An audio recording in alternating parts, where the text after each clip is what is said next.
among the presence of this distinguished crowd, I would not qualify.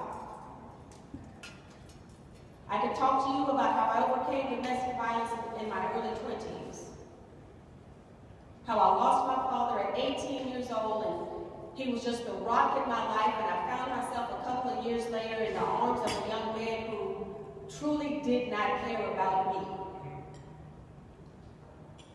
I could talk to you about being that single parent with no college degree who was not supposed to have worked her way up from file clerk to management and led people with 2 or 3 times the formal education that I had. I can talk to you about the insecure bosses who fired me without merit simply because they were uncomfortable with me not dimming my light. Your power is in your story.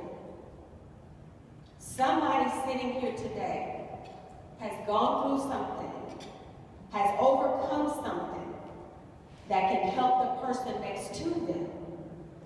But because you're too afraid to live your truth, you won't share your story. Your story is tied to your destiny. Your destiny is tied to your divine purpose. When you allow yourself to embrace every single flaw that you have, and you own it like nobody else can, you take away the power from someone else to use that against you.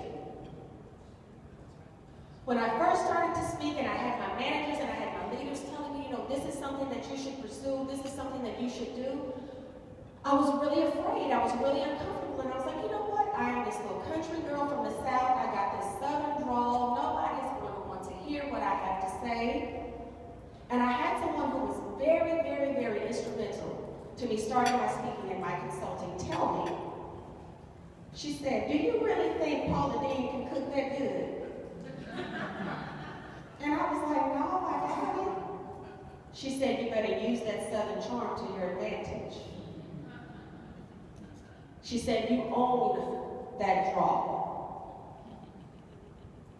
She said, there are people walking around faking the draw that comes to you naturally.